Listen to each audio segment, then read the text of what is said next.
mangoes right on the tree. Big, huge ones. And then everybody's starving. They say there's people starving in Guatemala. There's so much food growing on the ground in Guatemala, it's ridiculous.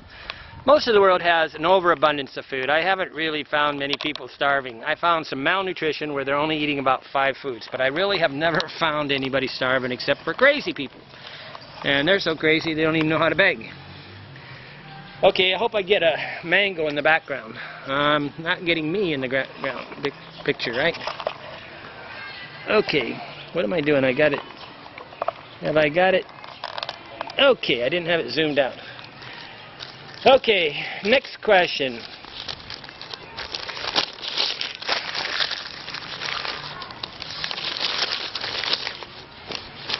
Okay, I'll answer this one. This is an easy one. I answered like a historical question on how I started traveling and where I started and what I did. But I didn't really give you the root cause of my travel. I'm going to tell you why I started traveling, and I'm going to blame it on Grete. I always blame it on Grete. Grete darling. She's a Norwegian girl that was about 28 at the time. I think I was about 42.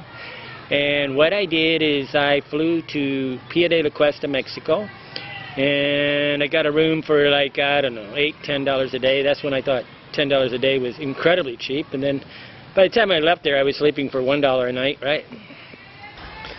But Pia de la Cuesta is very expensive now because Mexico sort of went crazy.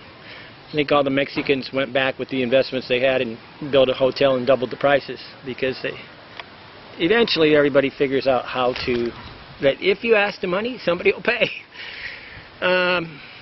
Grete was, what I did is I had 6 months, I took 6 weeks vacation. I was a real estate broker, and in between Thanksgiving and January, say 10th, there is just zero business. The cost of staying in business is more than thing. So I shut up my house, shut up everything, and I went to Acapulco for 6 weeks. Got a cheap hotel, did the same thing I'm doing now, living in a $10 hotel, because I knew I did it, because I had laid on that beach drunk 20 years before when I was going through a lot of turmoil in my life. And it is a heavenly beach because the waves are so big there's not very many children. And it's a great beach, but the waves are huge. Now it's over the hill. It's 8 miles from Acapulco. But I go to this beach, and that's in my rose-colored glasses times when everything was new, right? And I walk back in the hotel, and there's this 2 girls talking, and one's Norwegian. It's also the time when a Scandinavian girl was just everything. She had black hair. She didn't have blonde hair. She was tall. She was, you know. But the next morning, or 2 days later, I wake up and she's in bed. I look at her, just long body laying in bed, and I had an epiphany.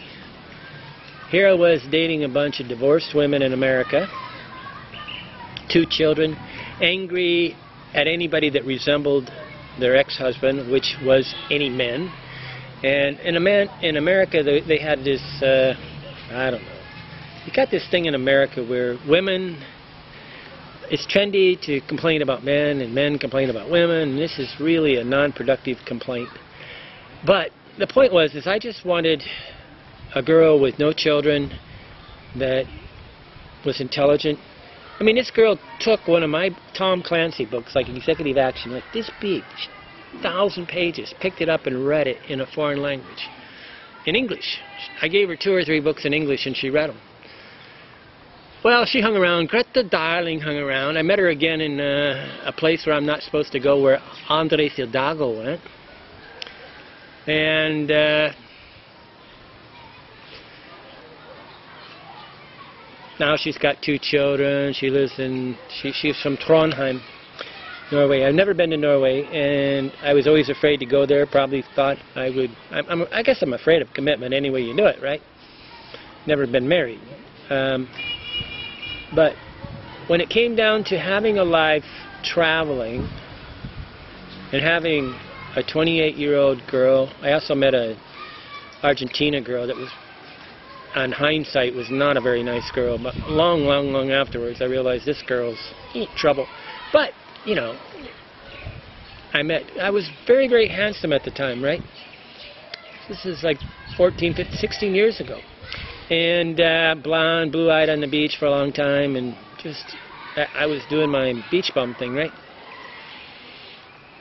I was still direct, I was still blunt, and I was still me. And I knew that there was women outside of Fort Wayne, Indiana. Now, my friend Jeff told me one day, he says it's a soft market, or it's a bad market. And really, he's right. Fort Wayne is not the place to meet the type of women I want to meet. But I'm not going to go live in New York City or Chicago just to have this. But traveling, I could do it real easy. I could just travel through all the countries, Central and South America. And at the time, there was tons and tons of backpackers, and I met lots of people. That's when I was only dating the other travelers. Now I hardly ever do that.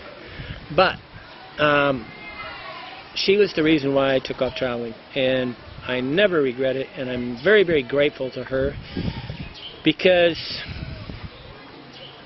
I remember when I left Via Cuesta, she was crying, and to know that you can be loved or cared about by a person that you feel is worthy. I mean, I was dating girls that I didn't even, you know, I was stooping, and I didn't have to stoop. I was at the top of my thing, and I was dating a girl that I should. America is so full of, I don't even know what to call it. We're so judgmental that sometimes you just get caught up in this spinning wheel where you can't get beyond the judgments. But Grete, when I went home, packed my bag, stayed there about 3 or 4 weeks.